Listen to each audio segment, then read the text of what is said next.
I actually wanted to stop. Boxing King Media in association with Boxer. Eddie Hearn, first of all, is it 2-1 for a cardigan today? You know what? Just thinking the same thing, sweating my bollocks off now, in all honesty. Like when I turned up, it's that you put it on and you go, Jesus Christ, you look unbelievable. And you think, I will be a bit hot later, but you think I'll suffer it because I look so good.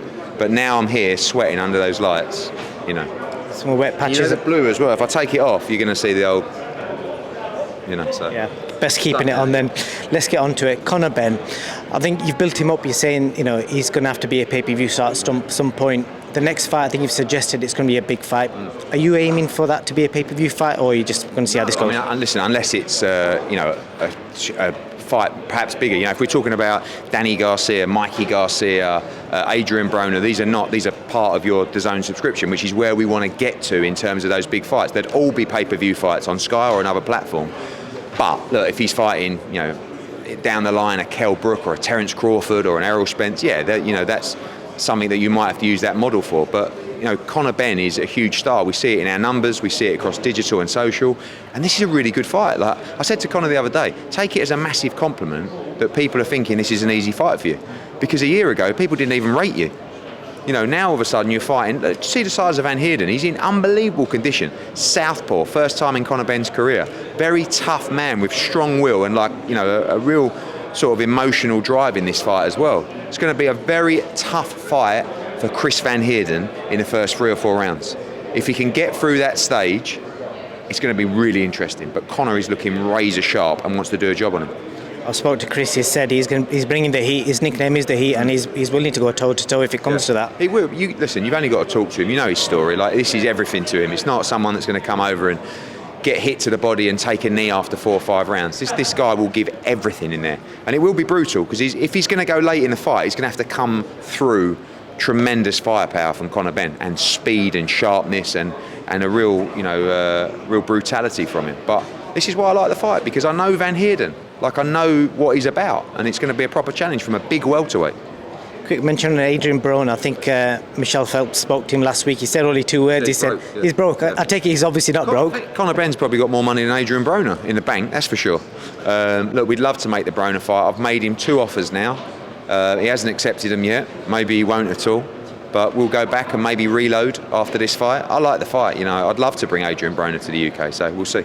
Hopefully he doesn't put him online this time. Yes, I know. It's a lot more than those offers, actually. Yeah. Chris Smith, he said to me yesterday he really is excited about the chance of fighting in Bournemouth next to the beach. Is that potential next in the summer? I said, we didn't have an argument with Shane McGuigan and Jake McGuigan, but that's what they want to do. And I said, look at the shows we're doing on DAZN, right? Michael Conlan against Lee Wood, Josh Warrington against Martinez, Conor Benn against Van Heerden, Taylor against Serrano, Canelo against Bivol. I can't do Chris Smith in Bournemouth as a headline fight at the moment. The only way I can do it is if you're in a big fight, World Championship fight, or maybe a final eliminator, or you keep on raising your profile. By fighting a European challenger that no one's heard of, you're not going to raise your profile. By fighting fights that people want to see and people will tune in for, you will. So what about Tommy McCarthy rematch? It was like, we've won that fight. Why should we take that fight? Don't forget, Tommy put his title on the line in that fight as well. So I think fair play to both of them. It's a brilliant fight. It's one we want to see. You imagine that both of those guys, this is a problem with boxing. You imagine both of those guys were in separate fights on the card against opponents you've never heard of. What's the point? And you just make it together, and it's like, one, it actually saves us money, even though we've got to pay them much more, but we're getting rid of the other opponents, and we're making a fight that sells more tickets, more people are tuning in for. It's just common sense. If you're good enough, you'll win. If you're not, then it doesn't matter anyway. So, I can't wait for that fight.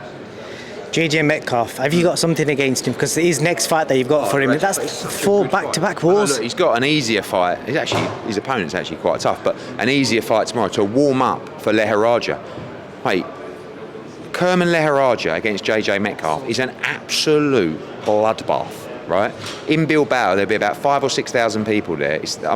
But JJ Metcalf has given us, one of the fights of the year against Ted Cheeseman, another great fight against Kieran Conway. So he's getting another opportunity, and it could be his last crack. So, he fancies it. And Leharaja, he was down twice against Jez Smith. He's hittable. He's beatable. It's going to be a great fight. Quick reaction to Dillian White yesterday. How did you think the presser went? Tyson seemed quite friendly and Dillian was a bit more serious, I'd say. Hard over Zoom, I think. Look, obviously Dillian, I probably didn't want to be there. I think he had to agree to a few bits to get a few bits back, kind of thing, late doors. But I'm sure he'll take care of all his obligations next week. And I messaged him last night. I said I thought he spoke really well, calm, ready to fight. Quick word on your old mate Stephen Espinosa. He said yesterday apparently that Showtime offered Canelo a higher financial package than you have, and he seems to think that they can speak to Canelo after the Bivol fight. Any truth in that? No. He signed a multi-fight deal with Matchroom.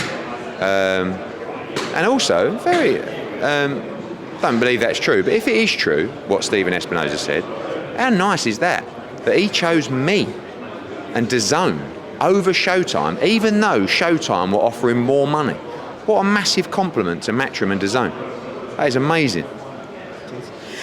Twitter experts, I always like to get a question from Twitter. The Twitter experts are saying that Matchroom has spent too much money into Canelo, and because of that, you're struggling to sign some of the new talent coming through.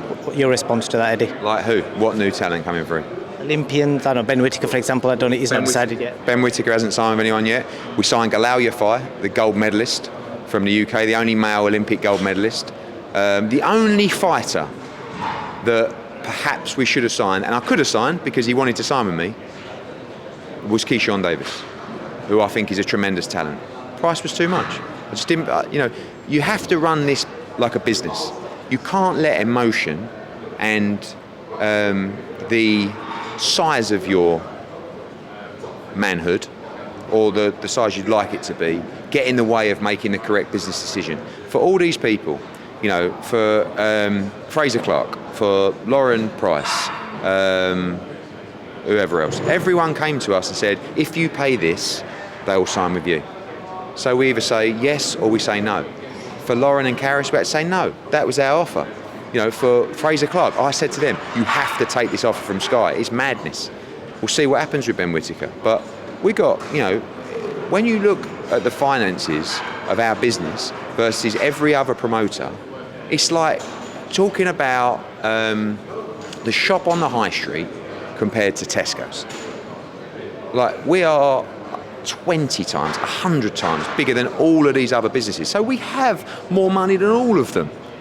But we just spend it wisely, and we have to make selective decisions based on what we think of talent and their potential in the sport.